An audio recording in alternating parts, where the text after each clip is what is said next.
Okay, starting today, Be'ezrat Hashem, our second class. We are on Pesahim Bet, Amud Bet. 2. Well, 2 is really first daf on the page, but the second side. Okay. I'm going to review very quickly because we didn't read the words in the Gemara yesterday of the end of yesterday's last question and answer, although we finished, I said it outside. Okay, Hachekama, this is what the, second line, this is what the, another possible meaning in the pasuk is, Ipeshitalach mileta kin hora, if the matter is clear to you like day, the anefashot ka'ate, that this person is coming ready to take souls, rotzeahu, then he's considered rotzeach and murderer, nitan la'atzilo benafsho, and then you're allowed to save yourself by taking the assailant's life. And however, if the case is like a parent who's coming that we said yesterday, right, or such, where it's not clear to you, it's dubious whether that person is willing to take a life, if the matter is murky to you, it's like night to you. Keganav means like he's only coming to steal, not to take a life. You're not allowed to kill him in order to save yourself. Okay, metive. Next question, and again, what we're trying to understand here, we're trying to clarify, we're going to go on for a little while now, is when the Mishnah chose the interesting language of or la'arba asar in order to instruct when to do bedikat hametz, or, which again, basic translation means light, but is referring to a specific time window that this mitzvah needs to be performed in. Question is the two choices were either night, or it means the night, meaning when the night begins, at the beginning of the night, or twilight in the morning of the 14th, early morning. And so far we have had already indications from Pesukim in both directions. Now let's see what the next proof is going to tell us. Metive, to ask the following question.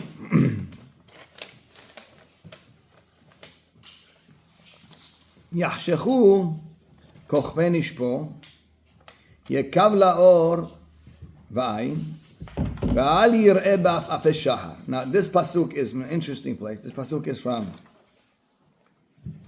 Eov. Okay, Eov. We know the basic story. He was a tzaddik gamur. He was a really super righteous person, and he had a very, very blessed life. Hashem decided to allow the Satan to test him in a very mighty, unusual way, and he very quickly lost everything he had, and he was afflicted by serious physical pain. Right? So at the beginning, for a long time, really, through a whole bunch of difficulties, he held out. He didn't, initially, he didn't really think anything negative. Hashem knows what he's doing. Eventually, he started to think negatively. He had a hard time justifying what God was doing to him. And eventually, he lost it. And he started to verbalize it. This is at the very beginning when he starts to verbalize his pains. And it's called Mekaled Yom. He's cursing the day that he was born. And the Mefarshim say the understanding is that he, to himself, the only way he could justify why he's such a tzaddik, he's sacrificed so much in his life to be a tzaddik. Why this is happening to him? Because obviously it's not in God's control. It is the mazal, it is the day or the time of the day that I was born that's causing this to me. So he's cursed that day or that time. Now one of the curses is the following. Yachshevu kochve nishpo. The Leviut, the stars of his night should become dark. Yekav laor v'ayin is referring to a day, by the way. That day shall wait, anticipate. Laor, that's the key word here. Laor v'ayin, and it's not coming. V'al yir'eh ba'afafei shahar, and he's not going to see the sparkles of the morning.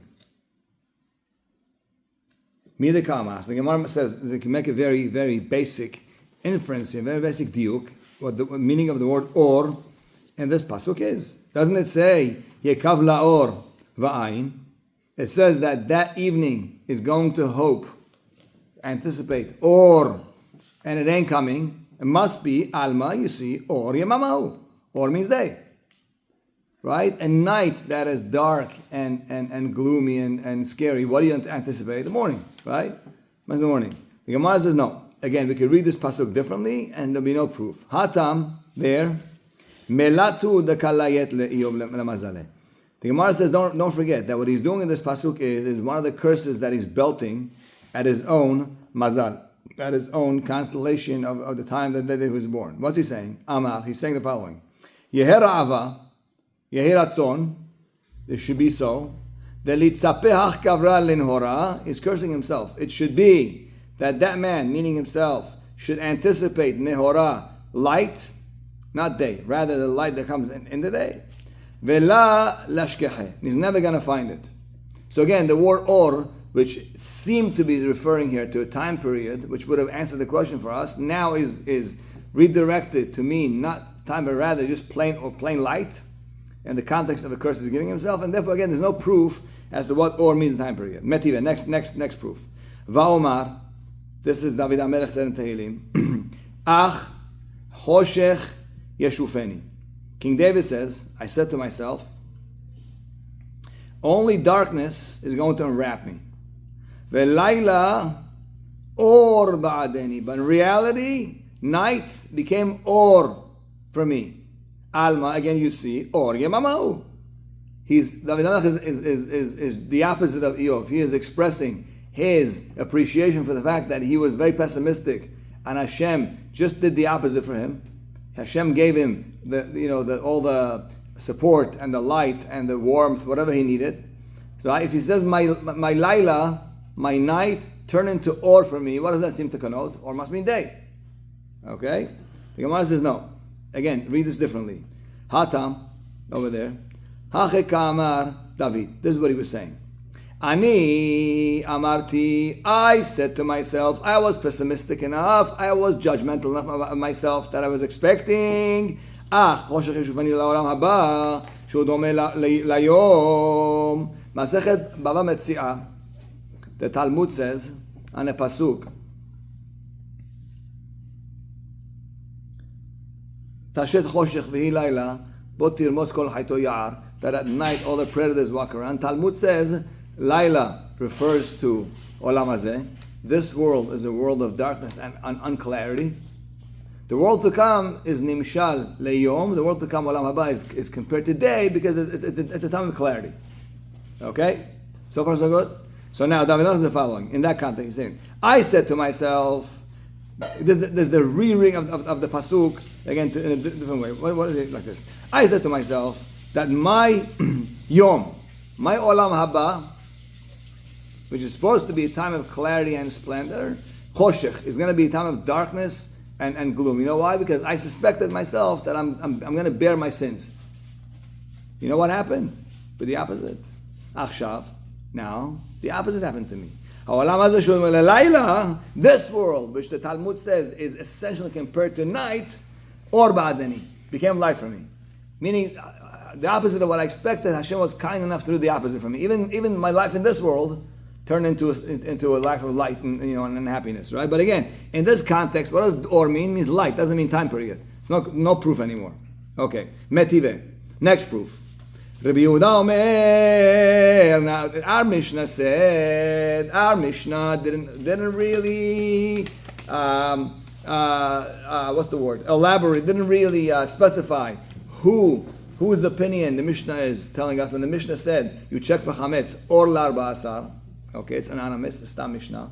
But we're going to see that there's different opinions actually as to when a person can or cannot search for chametz. So Rabbi Yehuda is more of an advanced opinion, if you will. He's giving different slots. He says the following: Bodekin or arba asar. Number one. First and foremost, you check or arba asar. We know what that means. Okay, but let's see what that means. Uv arba asar, and if you couldn't do it, then you could check on the 14th. And if not, uvsh'ata bi'ur. If not, you could check as late as the time for bi'ur hametz, which is a little before chatzot, a little before half day on the 14th, right? which means again it's telling you succession. Ideally, search for chametz or l'arba asar. If it didn't happen, do it arba asar. If not, do it as late as halfway through the day arba asar. Now that clearly tells you mideka amar Rabbi Yehuda, because the way he phrased it was the following way: botkin or l'arba asar or arba asar or arba asar. He's staggering it. Try to check or l'arba asar. If not arba asar, what does that clearly tell you? Tells you. Alma shaharit must be in the morning. Alma, you see, or the first stage, or must have been urta, must have been the night. Shemamina, proof positive. And on this, guess what? On this, they don't put up a fight. There's no rebuttal to this. This proof sticks. The Gemara is giving another many proofs, but at least this particular proof the Gemara did not feel necessary to try to refute. So we have one proof so far that or means night. Okay. Now for the next sugya, for the next half a page, I want you to focus and buckle up. It's going to get a little bit technical. Nothing major. There's going to get a little bit of back and forth between two different opinions with the beautiful conclusion. Are you ready? Okay. Next. Metive. Next question is asked. We're going to mention a whole different topic, not related to Bedikat Chametz, a different topic, also relates to the 14th, just to try to extrapolate what or means. Okay? The topic here is that on the 14th of Nisan, Erev Pesach, unlike other Arvei Yom Tov, Erev Rosh Hashanah, Erev Sukkot, so on and so forth, there's additional prohibitions or additional restrictions that are in place. Okay, for example, the topic here is that you may not work on Erev Pesach. Now, the Talmud, the Mishnah that says this, and the Talmud over there say that it's not necessarily a halacha that was promulgated or accepted worldwide. In Israel, when they had the Korban Pesach, when they had the reason for the prohibition, so to speak, there were some locales that had this prohibition. They didn't work all day. Some other places they did work. And they're asking for those who don't work on Erev Pesach, when does that prohibition begin? Okay? Ready? Okay, two opinions. Rabbi Eliezer ben Yaakov Omer Misha'at ha'or. Keyword. Says Ben Yaakov, you know what? From the time of Or. Rabbi Yehuda Omer, Rabbi Yehuda says, Misha'at ha'netzach hama. From sunrise. Okay. Amarle. Now the conversation is not done yet. Amarle. Rabbi Yaakov, Rabbi Yehuda. The first rabbi turned to the second one and said the following: "V'chiechan matzinu yom shemiksato asur b'asiyat melacha, miksato mutar b'asiyat melacha." Says Rabbi Yaakov, my opinion is more logical because you want to say that the prohibition begins at sunrise. At sunrise, the inference, the diuk being that before sunrise you're allowed to work. Guess what? That's unusual. Where do you find such a thing where within one day part of it is permissible to do work, part of it is not? I must be right. I'm more logical. Amarle, he responded back to him. Rabbi responded back to him. That's not a problem. That day itself is the biggest proof. Erev Pesach has another unusual element. When it comes to eating chametz, whether you look at the biblical violation, which begins at Chatzot Hayom, at midday, or a rabbinical violation, which the rabbis, the Chachamim, early on, extended the prohibition of eating chametz by 2 extra hours to the 10th hour of the day. Either way, Erev Pesach, part of it you're allowed to eat chametz, part of it you're not. So you see it's an unusual day. Should be no surprise that the Isur Melacha, the prohibition of working, also is staggered. Is not the whole day. Okay, now that's the end of the conversation. The Gemara says the following inference: If Rabbi Yehuda's opinion said, when does the prohibition of work kicking in? At sunrise. Alma, we see, must be. Or the Kamar of Yaakov, the first opinion said, from the time of Or, must have meant Urta, must have meant the night. Rizman Yaakov says that the prohibition of working starts already the night before. It's a whole day prohibition like any other chag, so to speak. And Rabbi Yehuda says, no, from sunrise. So you'll be proved that Or means night. The Gemara says, no proof. La, not a proof. My or, you know what or could mean? Amud Shahar. It could mean dawn. Doesn't have to be night. Dawn, Amud Shahar, is when you look at the eastern horizon and it's pitch dark and you see the very, very first speck of light show as an hour plus before you see the sun. You don't see the sun, but the refracted light of the sun starts to show over the horizon, a tiny little bit. That's not what the shahar. An hour plus goes by, then you start to see part of the sun until the sun rises fully. Right? That's when you see the sun. That's called hanetzahama, the sparkling, the coming out of the sun. That's the sunrise. Okay. So the Gemara says no proof. Or does not mean night. You know what Rabbi was saying? He was saying the prohibition to work begins at dawn, at Amud Shahar. Rabbi Yehuda says no, it starts an hour plus later at sunrise. So or does not have to mean night. Okay. Ihache. The Gemara says not so fast. You can't learn it that way. If that's what it means. The Ka'amar le Hechan Matzinu Yom Shemikstato Mutar V'aseh Melacha Mikstato Asu V'aseh Melacha. Rabbi Eliezer ben Yaakov's big question to try to beat up Rabbi Yehuda, and his logic was, my logic is better because according to me, the whole day is Asur. According to you, only part of the day is Asur. That's not true. If you want to learn, the prohibition according to Rabbi Yehuda only began at dawn. Nema, Ihul and Nafshi has the same problem, the same difficulty logically, on his own opinion. Ha'ikal Elia, the Kashar Rabbi ben Yaakov. He himself permits the night. Ask the question on yourself. Why is the night permissible and the day mutar? Why is that a problem in the other opinion? The Gemara says this is what's going on over here. Bishlama ledidi. This is the logic that he's throwing. So Rabbi Eliezer says, according to me, it makes sense. Ashkahna de gapalke rabbanan ben yemama lelelia. I discern, I separate between night and day. The prohibition of Melacha, says Rabbi Yaakov, begins as soon as the day begins, which is as soon as the first ray of light shows up, Amud Shahar. Night is different, and guess what? Night and day being different, halakha is a very common thing. You find major precedent. For example, gabetanit, tzivur. When it comes to public ta'anit, public fasting, what's the halakha? Ad matay ochel v'shoteh, ad shamot shachar. You're allowed to eat at night. When does the prohibition to eat begin? When the first ray shows up. It's not a problem, right? As Yaakov, Shimon omer ad kerot hagever. Shimon says no, a little earlier when the first rooster calls out. But still, it's not the whole thing. It begins sometime around Amud Shahar. Okay? Ela, however, ledidach, according to Rabbi Yehuda, who said the prohibition of working begins at sunrise. Where do you find within the day, once the day began, there's still going to be a separation? Part of it is mutar, part of it is asur. Amar le, that what Rabbi Yehuda's response says, who asked me have a very good proof. The day itself proves what I'm saying is right, because guess what? The day itself, yes, part of the day, even after the sun is out, you're allowed to eat chametz. Part you're not, so what's your problem? Okay. The Gemara says, Shapir ka'amar le Yehuda ben Yaakov.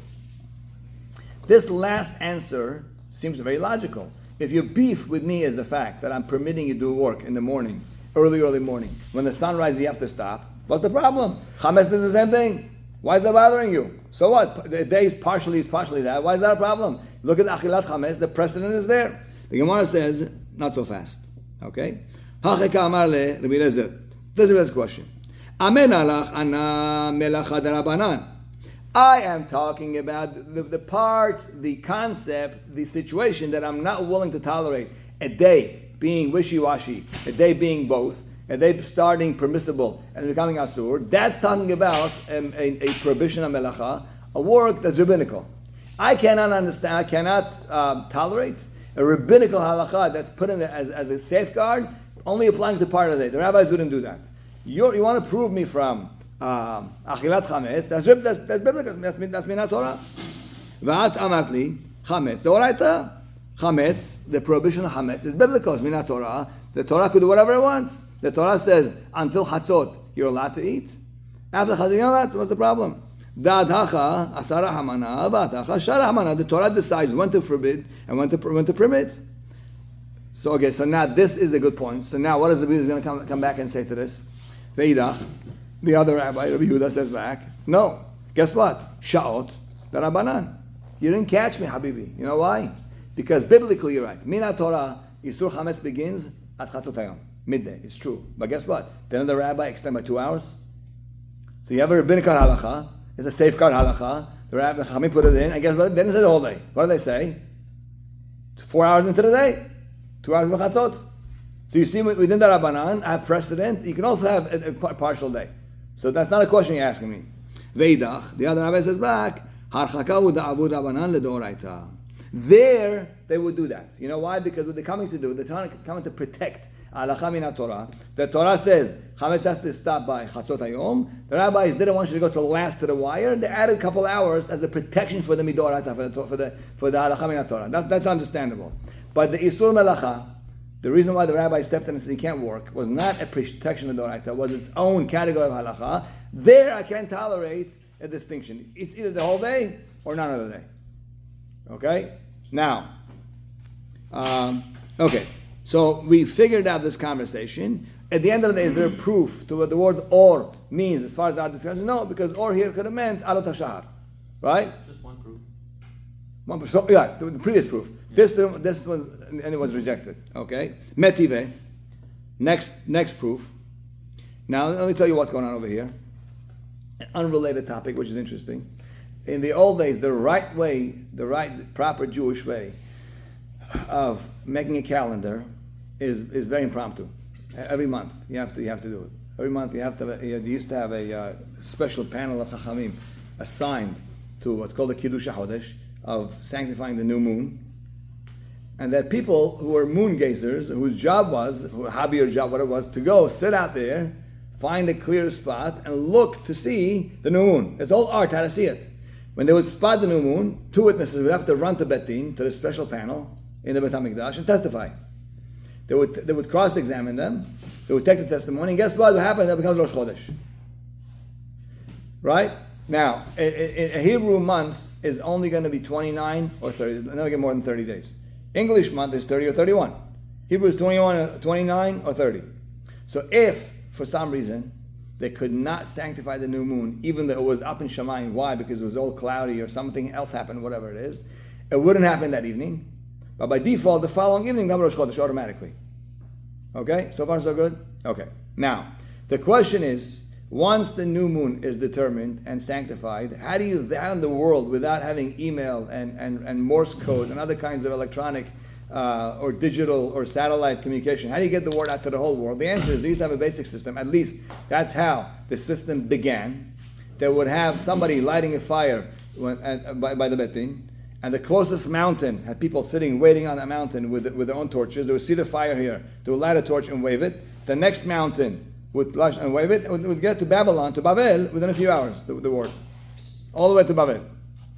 Okay, they stopped it when the Kutim, the troublemakers, started to make their own fires to mess up the Chachamim.